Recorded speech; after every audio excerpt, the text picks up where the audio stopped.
quisiera platicar con ustedes un poquito acerca de las mutaciones en hemofilia, de la importancia de la genética en hemofilia, hablando principalmente, como decía el doctor Martínez Murillo, que la hemofilia, pues evidentemente, al no ser una enfermedad a lo mejor de gran impacto estadístico, por así, o poblacional, por así decirlo, sí hay mucha importancia y mucho interés en su origen y en su cuestión genética, que lo vamos a describir durante toda la charla.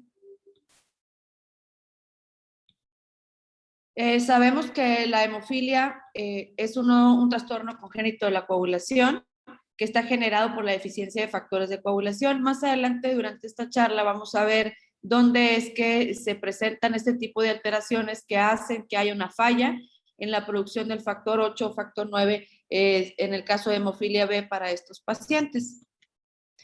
Esta tabla se las quise poner al principio, pues para describir o para tener más o menos una idea de cuál es la incidencia en la población general de todas las deficiencias de factores de coagulación, desde fibrinógeno, como ustedes pudieran ver, que es de 1.1 por millón, donde está involucrado el cromosoma 4, etcétera, ¿no? Viene protrombina, factor 5, factor 7, y ya cuando llegamos a lo que son propiamente dicho las hemofilias, el factor 8 y el factor 9, fíjense cómo son dentro de este tipo de deficiencias, pues las más comunes y son las únicas que están asociadas directamente al cromosoma X. El resto se van a transmitir o tienen una herencia autosómica recesiva. Hay que entender y de entrada comprender que el gen del factor 8 es un gen muy grande, es un gen de 2.332 aminoácidos, lo que lo hace muy complejo tanto para su estudio como para ahora las nuevas terapias génicas que se están desarrollando. Es un gen difícil de manipular, como sabemos, pues tiene ahí su estructura en base a su módulo tipo A, el A2, el B, el A3, el C1 y el C2, que más adelante vamos a describir qué relación tiene esto con los inhibidores principalmente, hacia qué regiones se dirigen.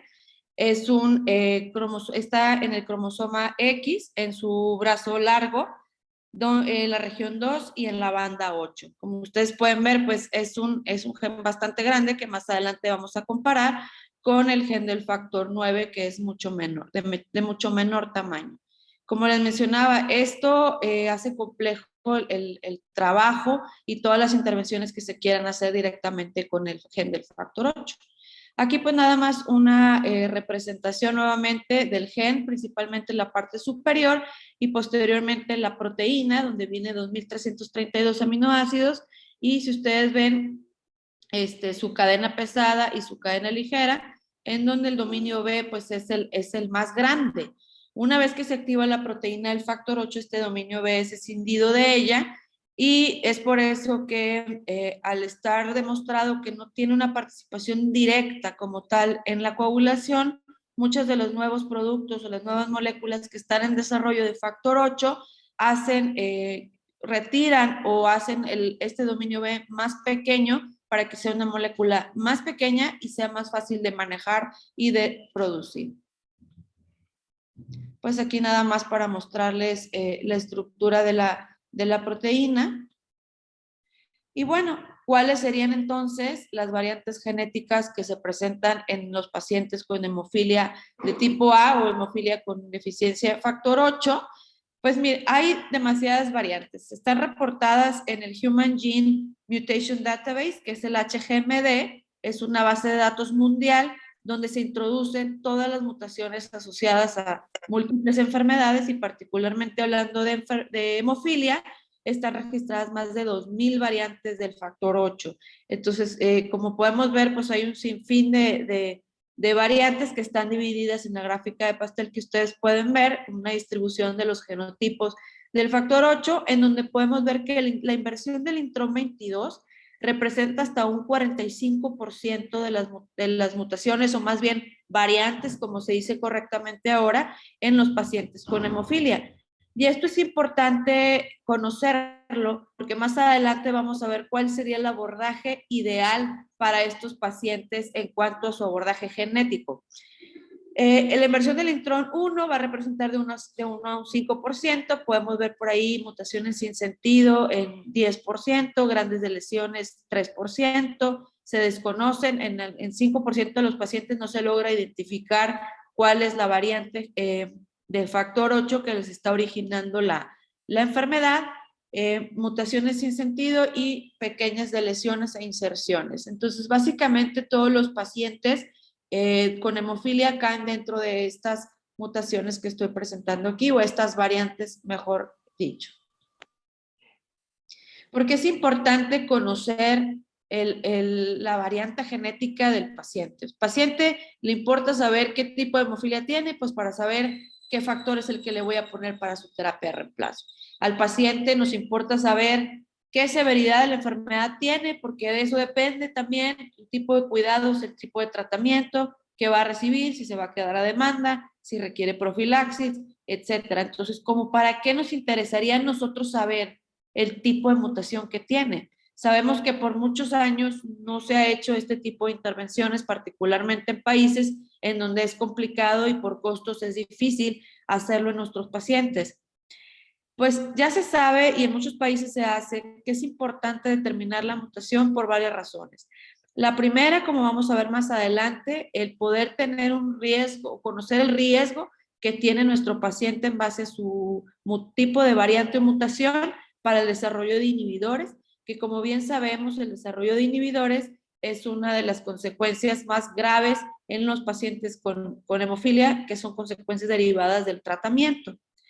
Ese por un lado. Por otro lado, como vamos a ver también más adelante en esta charla, la cuestión del asesoramiento genético. Para nosotros poder brindar este tipo de asesoramiento a portadoras y el programa, etcétera, pues necesitamos conocer qué tipo de mutación tiene nuestro paciente y por ende esa familia, y más adelante se los voy a platicar.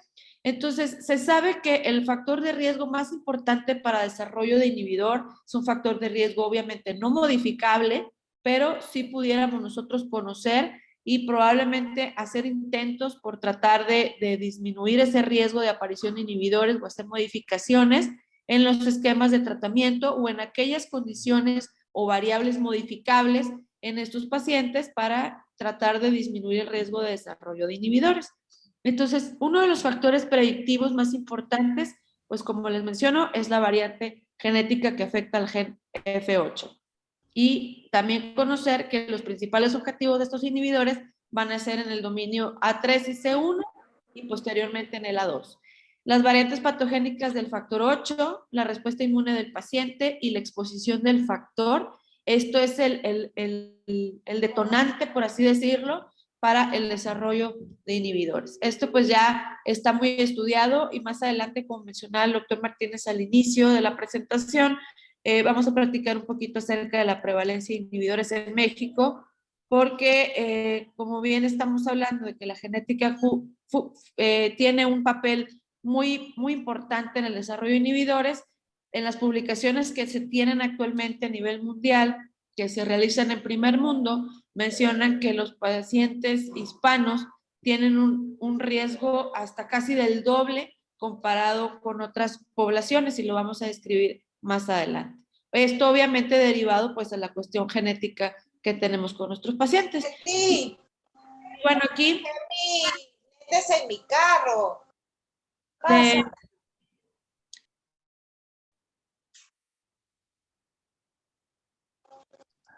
Adelante, Laurita, estamos apagando el micrófono.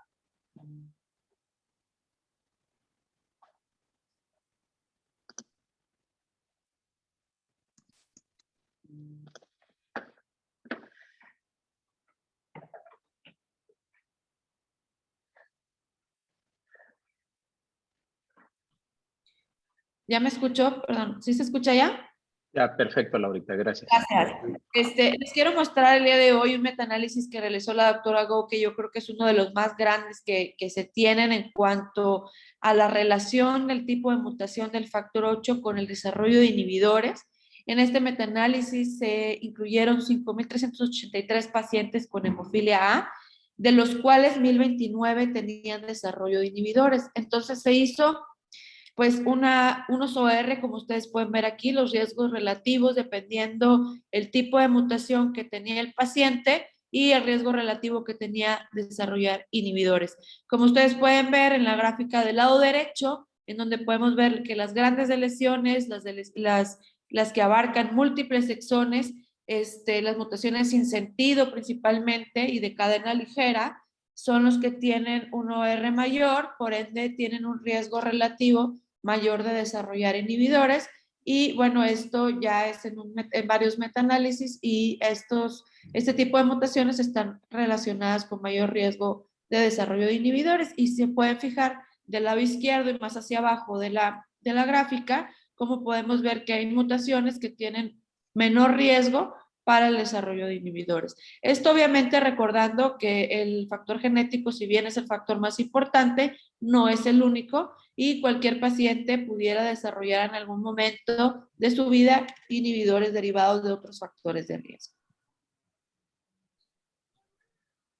En cuanto al GNF9, vamos a hablar un poquito acerca de él. Él está también localizado en el cromosoma X, en el brazo largo. Está consistente de 9 exones y 34 kilobases. Y fíjense que es una proteína de 415 aminoácidos, a diferencia del factor 8, que es 2332. Entonces, sí, el tamaño, la diferencia de tamaño es muy importante. Es por esta razón que tanto la terapia génica y otros tipos de tratamientos que involucran el factor 9 como tal, pues es más sencillo de manipular y de realizar en estos pacientes. Actualmente sabemos que la terapia génica, particularmente para hemofilia tipo B, ha tenido mayor avance que la terapia génica para factor 8 y es precisamente por esto, porque las proteínas y el gen es mucho más fácil de manipular en estos pacientes. Existen más de 1000 mutaciones descritas para hemofilia B. La mayoría, más del 70%, van a ser mutaciones puntuales, 16% de ellas de lesiones. El resto van a ser entre inserciones, duplicaciones y combinaciones de estas. Y pues también conocer que la hemofilia de tipo B grave es causada por variantes de pérdida de función o las mutaciones sin sentido. Aquellas hemofilias leves o moderadas de tipo B están asociadas principalmente con cambios de sentido equivocado o en sentido erróneo y se han descrito grandes lesiones en los genes del factor 9. El riesgo inhibidor en hemofilia B se estima que en un 50% para pacientes con hemofilia B con deleciones completas del factor 9 y un 20% para los pacientes con mutaciones sin sentido o cambio en el marco de lectura con el frameshift, que se conoce también. Entonces, esta diapositiva me parece muy importante porque al final de cuentas, conocer la genética es importante, pero a la hora de pasar esto a la clínica, ¿cómo lo voy a utilizar? ¿Cómo voy a hacer mi abordaje genético? ¿Qué tipo de estudio le voy a pedir a mi paciente? Entonces, este algoritmo es el que actualmente nosotros estamos llevando a cabo en el centro y pues primero tenemos que hacer lo siguiente. Si es un paciente con hemofilia de tipo A, determinar la severidad. Si es un paciente que tiene hemofilia severa, es decir, una actividad de factor 8 menor al 1%, lo primero que vamos a hacer es una inversión del intrón 22 y del 1. Esto por lo que mencionábamos en un principio, que la gran mayoría de estos pacientes van a tener, un gran porcentaje de ellos va a tener este tipo de mutaciones, van a ser inversiones. Y es un proceso mucho más sencillo que hacer una secuenciación completa. Entonces, hacemos primero la inversión del intrón 22 y del 1. En caso de que estén positivas, pues entonces ya tenemos la variante patogénica detectada. En el caso de que el paciente que tenga hemofilia A severa se haga la inversión 22 y 1 y no se encuentre, entonces pasaría a la siguiente fase, que sería la secuenciación completa del gen del factor 8. Si tenemos la secuenciación positiva alguna variante, pues ya tenemos la variante detectada. En el caso de que no se encuentre, se tiene que pasar a un análisis de lesión o de duplicación del GNF8. En cuanto a las hemofilias que no son severas, ya sean moderadas o leves, del factor 8, con una actividad del 1 al 40%, se pasan directamente a la secuenciación completa del gen. Este algoritmo nos permite a nosotros, pues, optimizar recursos y optimizar a la hora de hacer los diagnósticos moleculares de estos pacientes. Todo esto con la finalidad, pues, de hacer un asesoramiento genético. Como yo ahorita les mencionaba, después de hacer este algoritmo y detectar el tipo de variante patogénica en nuestros pacientes, ya sabemos qué variante es la que tiene nuestro paciente, entonces ya hacer la búsqueda de portadoras es mucho más sencillo. Recordemos que nuestros pacientes van a tener hasta un 80% de ellos un antecedente familiar.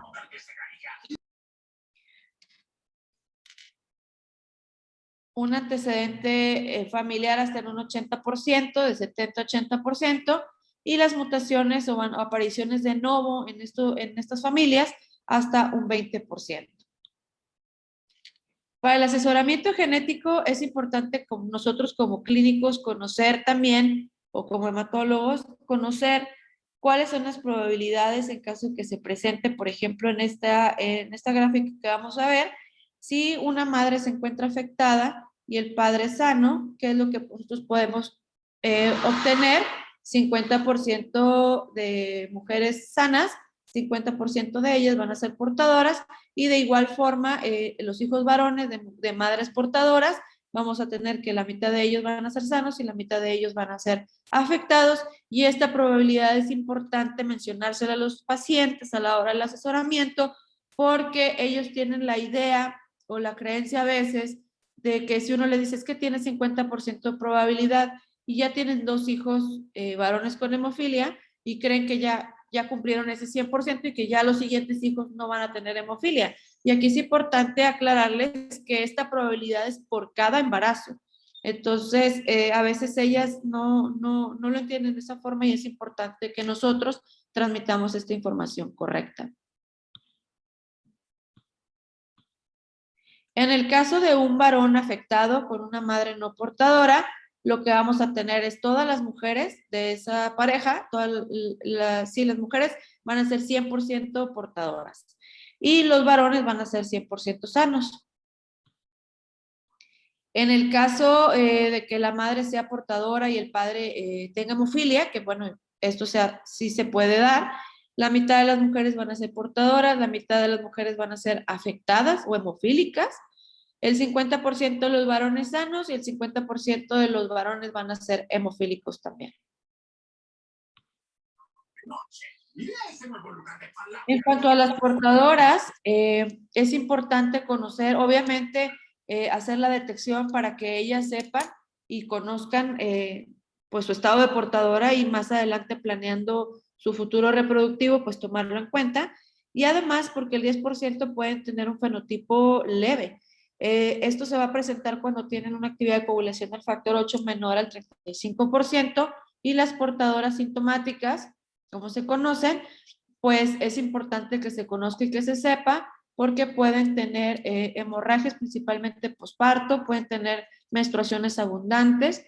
Ha habido en nuestra clínica, al menos en nuestra experiencia, varias de las mamás de nuestros pacientes que son portadoras sintomáticas, que han estado con menstruaciones prolongadas, inclusive han llegado a requerir transfusiones y se manejan por parte de ginecología y les dan otro tipo de manejos, pero no se les ocurre pensar que estos pacientes pudieran tener un trastorno de este tipo y que requieran determinación de factor 8 para saber si esta es su situación, ya que si es así, los pacientes requieren de tratamiento con factor 8 en ocasiones, de igual manera que sus hijos.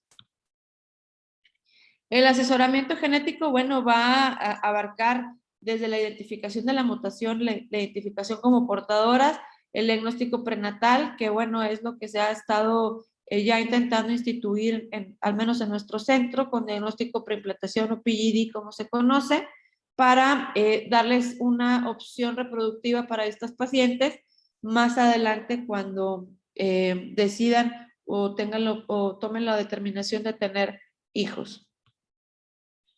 ¿Qué hay de las nuevas guías para la hemofilia en la tercera edición que recientemente fue publicada a mediados del año pasado, en donde evidentemente al ser una enfermedad pues plenamente hereditaria o genética, no podían dejar de lado un capítulo importante dentro de estas guías, Y pues básicamente yo tomé un par de recomendaciones que vienen ahí. Es un capítulo amplio. Yo les recomiendo que en una oportunidad se den la oportunidad de irlas a leer de manera detallada.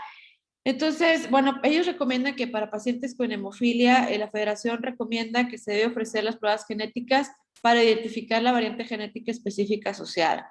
Entendemos obviamente que esto no es posible para muchos centros, sin embargo ya es una recomendación a nivel mundial y se debe de buscar hacer este tipo de intervenciones.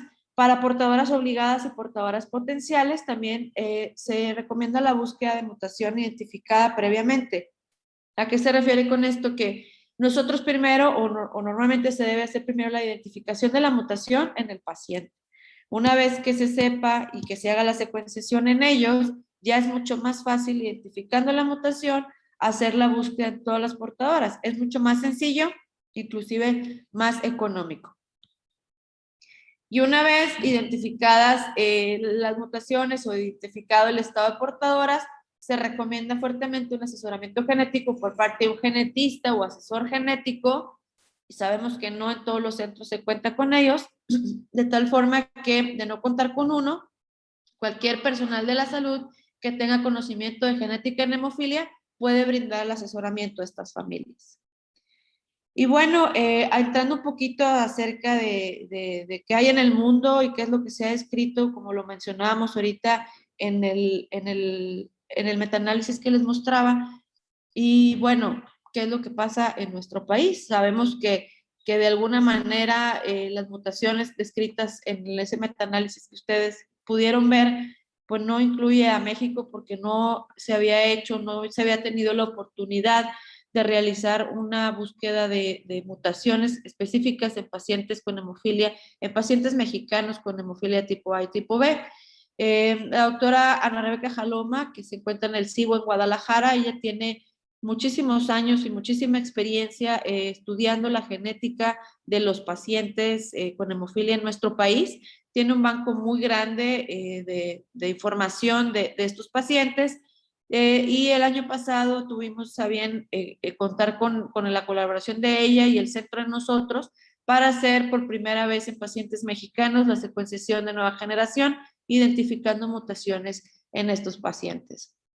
Se incluyeron 85 pacientes con hemofilia mexicanos, 60 de ellos con hemofilia tipo A, 25 con hemofilia tipo B, encontrando variantes patogénicas en el 93.3% de los pacientes que tenían hemofilia tipo A y 96% con de pacientes que tenían hemofilia tipo B. Si ustedes se recuerdan, en las primeras diapositivas que yo les mostré, decía que hasta en un 5% de pacientes con hemofilia tipo A no se iba a encontrar la variante patogénica asociada. Bueno, nosotros después de haber hecho este estudio encontramos variantes hasta el 93.3%. Y algo bien interesante es que encontramos 12 variantes potencialmente patogénicas que no estaban registradas en esa base que les comentaba ahorita del HGMD, que es una base mundial, y obviamente posterior a la identificación de estas variantes, pues ya fueron registradas por parte de nosotros en esa base mundial de datos. ¿Qué es lo interesante de todo esto? Recordemos que al principio les mencionaba yo de la cuestión de desarrollo de inhibidores, en donde están otros países diciendo que los hispanos tenemos una alta prevalencia, una alta prevalencia, una alta prevalencia, pero aquí en México no teníamos esos datos o no teníamos idea de qué era lo que estaba pasando, y evidentemente era una cuestión genética la que estaba involucrada en estas cifras que ellos reportan. En esta cohorte de este estudio nosotros identificamos 20% de inhibidores. 4 pacientes que tenían diagnóstico de hemofilia A no se encontraron variantes en F8, y la mayoría de las mutaciones encontradas fue similar a lo encontrado en el resto del mundo, que fueron mutaciones sin sentido y de sentido erróneo. Aquí hay algo importante que mencionar, que nuestros pacientes que se realizaron esta secuenciación eran pacientes que ya habían pasado por un filtro y eran negativos para inversión 22 y la inversión del electrón 1. Entonces, esto es importante mencionar, que solamente eran pacientes que ya habían sido negativos para esto y se pasaron directamente a secuenciación de nueva generación. Es por eso que no vamos a encontrar esta mutación en este estudio.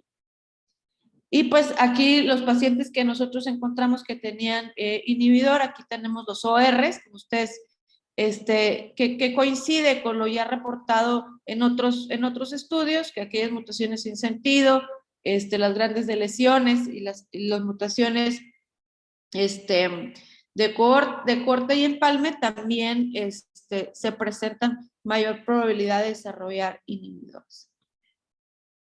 ¿Cuál es la prevalencia? Entonces, si en nuestros estudios en otros países dicen que México, más bien que los hispanos tienen mayor prevalencia, aquí en México, bueno, no sabíamos con exactitud.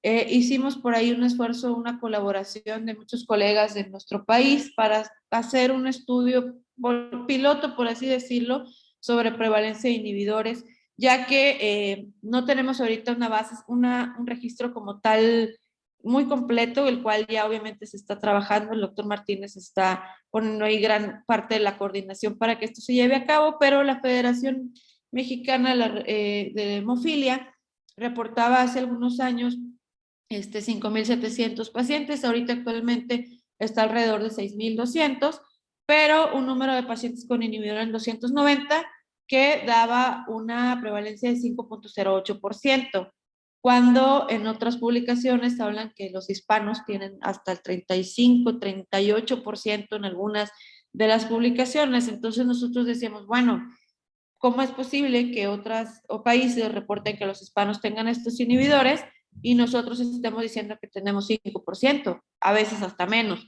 Entonces, no sabemos quiénes son, no sabemos qué edades tienen, dónde viven, y si su título es de alta o baja respuesta. Es por eso que decidimos hacer este primer estudio a fines de poder identificar qué era lo que estaba pasando en nuestro país. Entonces, el número real de pacientes con inhibidor en México, pues, no se conocía, ya que hay falta de acceso al diagnóstico, falta de acceso al tratamiento, o si realmente hay alguna condición genética en los hispanos, en los mexicanos, que nos lleve a desarrollar inhibidores.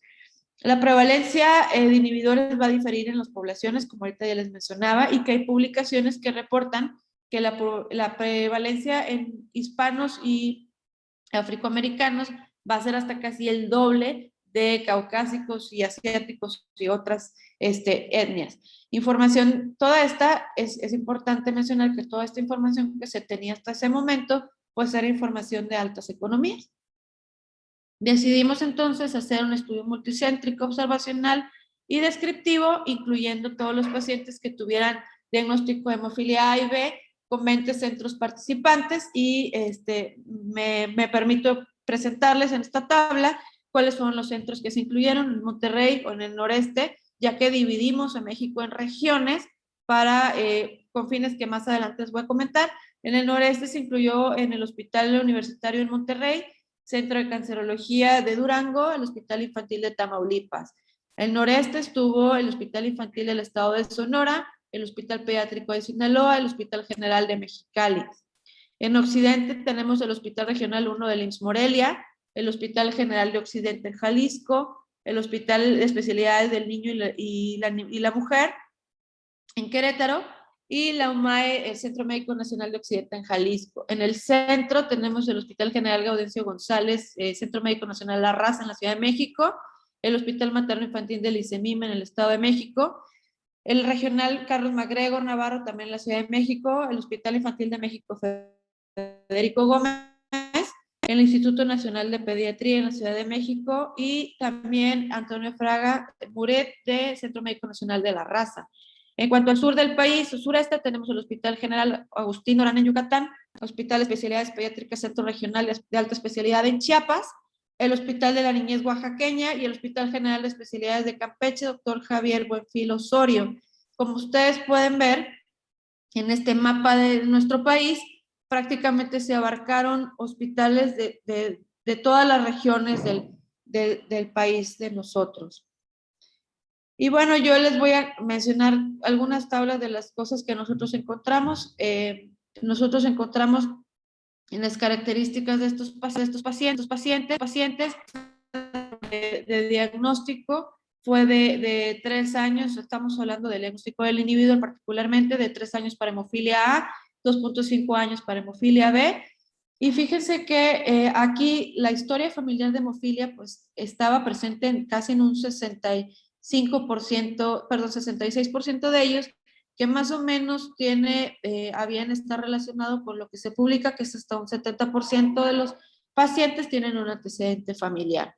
En cuanto a la hemofilia B, pues casi el 80% de ellos presentaba antecedente familiar de hemofilia. Tenemos por aquí antecedente familiar de inhibidores, historia de cirugía, tratamiento previo, si recibieron cambios de producto, etcétera. Y bueno, ya hablando particularmente de la prevalencia, se incluyeron un total de 1,208 pacientes con hemofilia tipo A, 247 pacientes con hemofilia tipo B, esa fue la muestra que nosotros tuvimos. La prevalencia general, cuando estamos hablando de prevalencia, tenemos que identificar si estamos hablando de prevalencia general, es decir, pacientes con hemofilia leve, moderada, severa en un mismo grupo, o prevalencia en hemofilia severa, porque cambia muchas veces estos números y lo vamos a ver también más adelante. Nosotros tuvimos una prevalencia general de 8.02%, que obviamente es más alta de la que se reportaba de 5.04 previamente en los datos de la federación que yo ahorita les mencionaba. Una, obviamente, prevalencia en pacientes con hemofilia moderada, pues es mucho menor, pero fíjense aquí, la prevalencia de inhibidores en pacientes con hemofilia severa, casi del 12%. Ya dividiéndolo por zonas geográficas, fíjense cómo el noreste llega hasta casi un 26% de prevalencia y cómo va siendo diferente entre las zonas geográficas de nuestro país. Y más adelante o al final, si quieren, platicamos cuál pudiera ser la razón de esto. Hay centros que tienen hasta 38% de desarrollo de inhibidores. Nosotros en Monterrey tenemos 36% de desarrollo de inhibidores. ¿Y qué es lo que creo que sucede aquí? Yo creo que tienen varias cosas que ver. Principalmente los centros pequeños, centros que estaban con seguro popular, fueron los que dieron las cifras más altas. Centros pequeños que tienen a bien pues tener un poquito más de control sobre sus pacientes, que son al tener una menor cantidad de pacientes, se les puede dar obviamente un mejor seguimiento. Los centros grandes que tienen más de 1,200 pacientes, que es complicadísimo tenerles un seguimiento tan apegado, tan frecuente, y que se determinan inhibidores más bien cuando están sangrando o cuando tienen pérdida de la respuesta al tratamiento. Entonces, si nosotros no vamos a buscarlo y no lo estamos determinando como tal en las guías, es difícil que los identifiquemos. Es por eso que hay una gran variabilidad entre las zonas de nuestro país. Sin embargo, a pesar de estas dificultades, en esta tabla comparativa con otros países, cómo estamos con el resto del mundo, este primer renglón es nuestro estudio, más bien representando a México, en donde les decía ahorita, bueno, hay que dividir, estamos tomando en general hemofilia de todas las severidades o hemofilia severa solamente. Si nos vamos para en cuanto a hemofilia general, nosotros tenemos, fíjense aquí, 8.02%. Está por encima de muchos otros países, hablando aquí de España, de la India, de Francia, de Canadá, de países como Brasil, está por encima, y Afganistán. Estamos en cuanto a inhibidor de manera general por encima de ellos. Y vámonos ahora a hemofilia severa, donde es casi un 12%. Si ustedes se fijan, lo que reporta Estados Unidos reporta 24.5% solo, pero solo en hispanos, ¿sí? En un promedio. Nosotros tenemos centros de 36, 38%. En general, pues en el país, lo que ahorita les mencionaba, 11.96, y cómo está por encima de otros países, como podemos ver aquí, España, la India, Canadá, y Afganistán. Y bueno, esta sería mi última diapositiva. No sé si alguien tenga algún comentario o alguna pregunta, o si a alguien le interesaría tener copia pues, de estos artículos para revisarlos de manera detallada. Obviamente aquí por cuestiones de tiempo no hubo la posibilidad de explicarlos todos, pero no sé si a alguien le interesaría, yo pudiera compartírselos por su correo sin ningún problema. No sé si alguien tenga algún comentario o algo que quisiera mencionar. Bueno, muchas gracias, Laurita. La verdad es que, pues a mí me gustaría que sí, yo tengo tus artículos, pero bueno, necesitaría buscarlos, sí les he dado seguimiento, pero si me haces favor de, si los tienes por WhatsApp, me los mandas y yo se los envío a ellos en el chat para que tengan, creo que los artículos que les mencionó, sobre todo los que se hicieron en México, son importantes para nosotros, sobre todo los que radicamos en México, porque son una referencia para lo que estamos viviendo y lo que estamos haciendo. Entonces, bueno, sí te los voy a encargar en ese sentido, Laurita. Y por otro lado, comentar que pues son los primeros estudios que se hacen. Creo que en el tema de hemofilia como país, y bueno, creo que esto es igual en muchos países, el tema de genotipificación ha llegado demasiado tarde, pero bueno, está llegando, por fortuna está llegando. Pero sí, en realidad es un tema difícil, y bueno, pues es un tema que vale la pena porque no teníamos una idea de cuál es, o no tenemos todavía, porque bueno, creo que todavía falta mucho, ¿no? La idea es, como dice la doctora Laura, es con la nueva licitación compra consolidada que se participó, es hacer un estudio, un muestreo aleatorio de un número determinado de muestras de los, pues más de 6,000 pacientes que seguramente consideramos que existen, y para tener un perfil de cuál sería el comportamiento que tienen los pacientes con hemofilia. Digo, la doctora Laura, bueno, está haciendo el mejor esfuerzo, por supuesto, en ese aspecto, pero bueno, la idea es que esto sea mucho mayor en relación a la genotipificación. También en el caso de los pacientes con hemofilia, creo que también un tema en el cual se ha quedado muy atrás es el tema de las portadoras, que también es un tema ahí también que nos hace falta mucho de seguir avanzando. Y ya de la mano con el tema de las portadoras, pues el tema de un paciente con hemofilia es muy sencillo decirle, pues no tengas hijos, ¿no? No tengas hijos, no, que tu pareja no se embarace, pero cuando alguien quiere tener hijos, yo creo que no hay, yo creo que voluntad más férrea cuando alguien, papá o mamá, o bueno, más bien, hombre o mujer, quieren tener un hijo, nadie los va a hacer desistir de tener un hijo. Pero aquí es muy importante, como ya lo comentó la doctora, pues el consejo genético y bueno, ya una vez dicen, bueno, sí queremos tener hijos, bueno, ¿cuáles son las opciones para garantizar que no tengan hijos con hemofilia? ¿No? Esto es un tema importante que hay que considerarlo, ¿no? Porque bueno, a un paciente con hemofilia, por mucho que uno les diga, porque lo ideal, y ya lo mostró en la genética, lo ideal es que el paciente con hemofilia pues tuviera puros hijos varones, porque si es así, pues bueno, no, ahí se acaba la transmisión de la hemofilia. Y por mucho que le diga la dieta de la luna llena, la dieta de esto, y lo hemos escuchado, yo lo he escuchado N cantidad de veces, ¿no? Que supuestamente para que en los días de fertilidad, en teoría solamente sea el espermatozoide que tiene el cromosoma Y, sea el que pueda fecundar a la pareja. La verdad es que nada de eso es simplemente mitos. Y bueno, eso no funciona. Entonces, ojalá fuera real, ¿no? Ojalá te dijeran, oye, ¿quieres un niño? Pues consume tales alimentos, espérate a la luna llena, porque yo lo he escuchado incluso de los pacientes. Y creo que el método más adecuado pues, es empleando un método médico que ya está comprobado y que desde hace años se lleva en diversos países. En México se está empezando a llevar a cabo en los pacientes con hemofilia y estos estudios que lo comenta la doctora, bueno, creo que son importantes que lo sigamos